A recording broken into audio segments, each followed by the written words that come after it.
In detail with Sachin Tomar में आप सभी का स्वागत है। तो चलिए शुरू करते हैं आज का टॉपिक। आज का टॉपिक थोड़ा सेंसिटिव होने वाला है। अगर किसी को प्रॉब्लम है, आपको थंबनेल देख के समझ ही आ गया होगा ये किस बारे में वीडियो है। अगर किसी को प्रॉब्लम है तो वो इस वीडियो को ना देखें।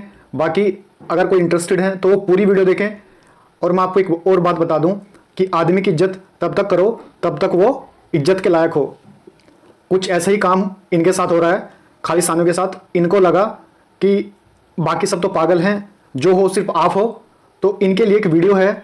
इस वीडियो में इनकी हिस्ट्री और आज तक इन्होंने क्या क्या किया वो सब एक पाकिस्तानी लड़की आपको बताएगी कि राजपूत क्या थे और जो एक खालिस्तानी हैं ये क्या थे।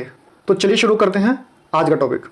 वीडियो थोड़ी लंबी हो सकती है तो वीडियो को लास्ट तक देखें। अगर वीडियो अच्छी लगे वीडियो को लाइक कर देना, चैनल को सब्सक्राइब कर लेना और इस वीडियो को इतना शेयर करना कि उन सब लोगों तक ये वीडियो पहुंच जाए जो क्लेम करते हैं कि हमने हिस्ट्री क्रिएट की है। अगर आपको हम राजपूतों से इतनी नफरत है तो हम राजपूतों का सरनेम सिंह ना यूज किया करो। और तुम्हारी लड़कियां जो कौर सरनेम यूज करती हैं वो भी हम राजपूत लड़कियों के सरनेम कंवर से बदलकर कौर बना, उससे भी मत यूज किया करो। जरा गौर से सुने। 527 ईस्वी में महिर कुल ने भारत पर हमला किया। उसे रोकने वाला भी एक राजपूत राजा यशोधर्मन कलचूरी था। और इसके 1000 साल बाद 1527 में जब बाबर ने हिंदुस्तान पे हमला किया तो इसे रोकने वाला भी राजपूत राजा राणा सांगा था। बात चल रही है किसान प्रोटेस्ट की। मतलब होना तो ये चाहिए कि जो बात है, जो मसला बना इंडिया में, वो सिर्फ किसानों और गवर्नमेंट तक रहे, इधर उधर कहीं ना जाए।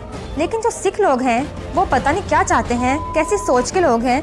सिखों में जो खालिस्तानी सोच वाले हैं, इन लोगों ने ये जो हुकूमत और किसानों के दरमियान लड़ाई है, इस लड़ाई को उन्होंने सिखों और राजपूतों की हिस्ट्री के दरमियान वाली लड़ाई बना दिया है। और जब से किसान प्रोटेस्ट शुरू हुआ है, खालिस्तानियों के मुंह पर एक ही बात है, हमारा विरसा, हमने हिंदुस्तान को बचाया, हम बादशाह हैं, हम राज करने वाले हैं, हम ना होते तो हिंदू ना बचते। बाकी दूसरी कौमें कुछ ना कर पाती। और बातों बातों में उन्होंने राजपूतों को बहुत गलत बोल दिया है। और ये बोल दिया है कि राजपूत कुछ नहीं थे, असली हीरो तो ये सिख थे।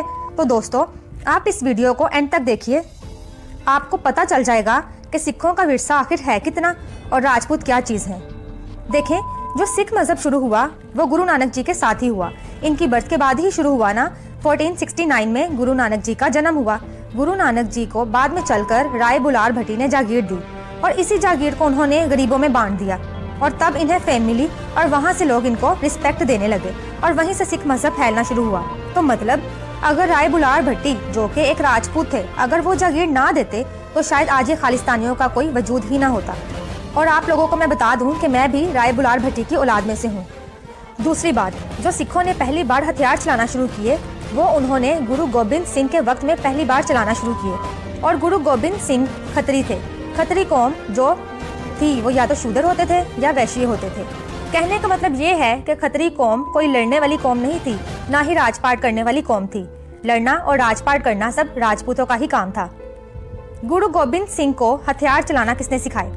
बज्जर सिंह राठौर ने, जो कि एक राजपूत थे। इसी के बाद सिखों ने लड़ाइयाँ लड़ना शुरू की। लेकिन जो गुरु गोबिंद सिंह ने लड़ाइयाँ लड़ी वो बहुत ही मामूली सी लड़ाइयाँ थीं। इन्हें प्रॉपर लड़ाई नहीं कहा जा सकता। पहली बार सिखों ने जो बड़ी लड़ाई लड़ी वो 1709 में सोनीपत में लड़ी। अब इस लड़ाई को लीड किसने किया? इस लड़ाई को लीड किया बंदा सिंह बहादुर ने, जो कि एक राजपूत थे। और मजे की बात मैं आपको बताऊं कि बंदा सिंह बहादुर जी ने अमृत नहीं चखा था क्योंकि वो सिख नहीं हुए थे। वो सिर्फ गुरु गोबिंद सिंह से इंस्पायर थे। सिख मजहब उन्होंने कबूल नहीं किया था। और सोनीपत की जीत के बाद पहली बार कोई ऐसी जगह थी जहां सिख गुलाम के तौर पर नहीं बल्कि एक आज़ाद कौम के तौर पर रह सकते थे। और वो जगह किसने बनाई? वो बंदा सिंह बहादुर ने बनाई, जो कि एक राजपूत थे। इसके बाद 1716 में बंदा सिंह बहादुर जी की मौत हो गई। और इसके बाद 1716 से लेकर 1800 तक सिखों ने कोई बड़ी हिम्मत नहीं दिखाई। बीच में चलकर इनके कुछ ग्रुप्स बन गए और इन्हें अब्दाली ने जागीरदार बना दिया पंजाब के कुछ हिस्सों का। और वो अफगानिस्तान के जो दुरानी बादशाह थे इन्हें लगातार टैक्स देते थे। बीच बीच में अगर ये कभी हिम्मत दिखाते तो वो फौज लेकर आते अफगानिस्तान से और ये डरकर फिर इन्हें टैक्स देना शुरू कर देते। ये सब चलता रहा 1800 तक। इसके बाद आया रणजीत सिंह। रणजीत सिंह ने 1800 से लेकर 1818 तक लड़ाइयाँ कर करके अफगानियों की ताकत को पंजाब से ख़त्म कर दिया। तो मतलब अगर पहली बार प्रॉपर्ली सिखों ने पंजाब पे राज किया तो वो 1818 से प्रॉपर्ली शुरू किया। और फिर ये राज खत्म कब हुआ? 1846 में ये राज खत्म हो गया सिर्फ 28 साल बाद, सिर्फ 28 साल तक इनकी पंजाब में ताकत रही। और इस बात पर ये लोग इतना उछलते हैं, इतना करते हैं और समझते हैं कि इन जैसी कोई दुनिया में कौम ही नहीं है। उन्होंने इंडिया को बचाया। ये कैसी कैसी बातें करते हैं कि बंदा पागल हो जाए कि इन लोगों में दिमाग नाम की कोई चीज़ है भी कि नहीं। एक और मज़े की बात मैं आपको बताऊं, रणजीत सिंह एक संसी था, मतलब ये एक संसी कौम से था। संसी कौम एक नीच कौम समझी जाती थी, लेकिन उन्होंने अपना ये बैकग्राउंड छुपाने के लिए खुद को भट्टी राजपूत बोलना शुरू कर दिया था। इसी वजह से राजा बन पाया था, अदरवाइज ये राजा ना बन सकता।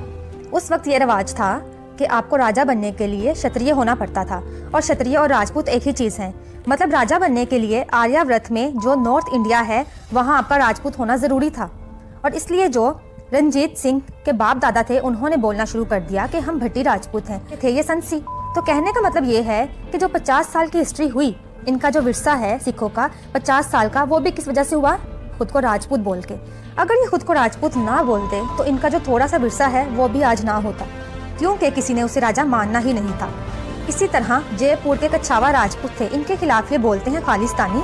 इन्हें ये नहीं पता कि सिखों को बंगला साहब इन्हीं कछावा राजपूतों ने दिया था। एक और बात पे ये खालिस्तानी बड़ा उछलते हैं। खालिस्तानी लोग ये कहते हैं कि हरि सिंह नलवा दुनिया का वाहिद ऐसा वॉरियर था जिसने अफगानिस्तान को जीता। इसके अलावा कोई अफगानिस्तान को नहीं जीत सका, इवन के अलेक्जेंडर भी नहीं जीत सका, कोई भी नहीं जीत सका। तो ये दोनों बातें इनकी गलत हैं। सबसे पहली बात, 1747 तक अफगानिस्तान नाम की कोई जगह ही नहीं थी। इस जगह पर, जिसे आज का अफगानिस्तान कहा जाता है, 1747 तक यहाँ राजपूतों ने भी राज किया, ग्रीक्स ने भी राज किया, पर्शियंस ने भी राज किया, मंगोलों ने भी राज किया, तुर्कों ने भी राज किया, अरबियों ने भी राज किया, और भी कौमों ने यहाँ अफगानिस्तान के जो अफगान या पठान हैं इन पर राज किया। लेकिन सिख लोग कहते हैं कि इन पर कोई राज नहीं कर पाया, तो ये बात भी इनकी गलत हो गई। आज के अफगानिस्तान में पठानों का राज 1747 में अहमद शाह अब्दाली के वक्त शुरू हुआ। इससे पहले तुर्क लोग यहाँ बहुत पावरफुल थे। और दूसरी बात, हरि सिंह नलवा, आज का जो प्रेजेंट अफगानिस्तान है, यहाँ तक ये पहुँचा ही नहीं था। हरि सिंह नलवा ने पेशावर जीता था, और खालिस्तानी लोग बोलते हैं कि हरि सिंह नलवा ने वो हिस्सा जीता था जिसे अंग्रेज भी नहीं जीत सके। लेकिन अजीब बात ये है कि अंग्रेजों ने भी पेशावर जीता था। फिर ये लोग क्यों बोलते हैं कि हरि सिंह नलवा ने वो किया जो अंग्रेज भी ना कर पाए? मतलब कि हरि सिंह नलवा भी पेशावर तक पहुंचा, अंग्रेजों ने भी पेशावर तक हुकूमत कर ली। फिर क्यों इसे इतना बढ़ा चढ़ा कर बोलते हैं? सिखों ने 1834 में खैबर पख्तूनख्वा है जो आज का, इसके हिस्से जीते।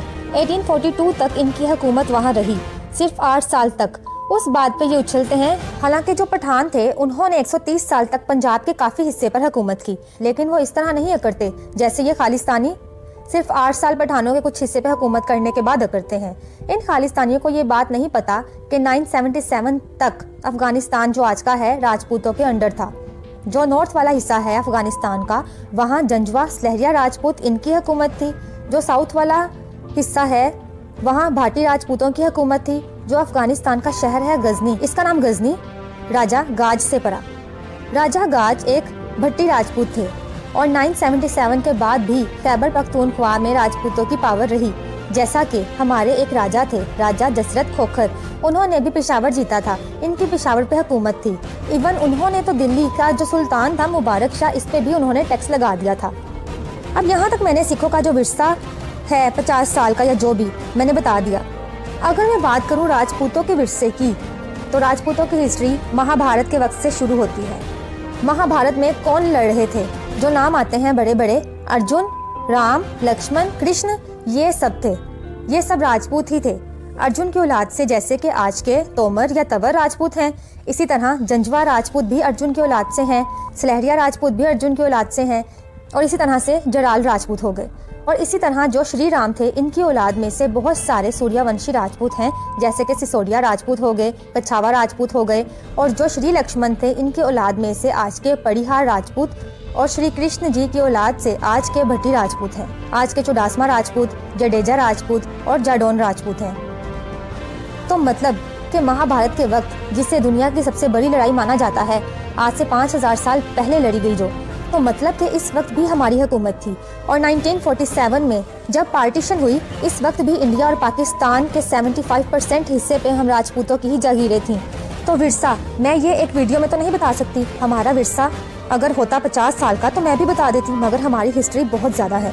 अब मैं आपको कुछ राजपूत राजाओं के नाम बताती हूँ जिन्होंने अकेले ही 50 या 50 से ज्यादा साल तक हुकूमत की। जैसे कि राजा विक्रमादित्य परमार ने 100 साल राज किया। इसी तरह भीमा सोलंकी ने 64 साल राज किया। राजा भोज, उन्होंने 55 साल राज किया। राजा महमूद बेगरा, उन्होंने 53 साल राज किया। गंगदेव चंडेल ने 52 साल राज किया। जयसिम्हा सिद्धराज सोलंकी ने 51 साल राज किया। यशकरण कलचुरी ने 50 साल राज किया। राव जोधा ने 51 साल राज किया। महीर भोज प्रतिहार ने भी 50 साल राज किया। इसी तरह और भी बहुत सारे राजा हैं। मतलब हम राजपूतों के कितने किंगडम्स हैं, इस किंगडम में कितने राजा हैं, मतलब आप लोगों का विरसा एक तरफ और हमारे इतने सारे राजाओं में से किसी एक राजा का नाम उठा लो, वो एक। आज की वीडियो में बस इतना ही। Thanks for watching. जय हिंद।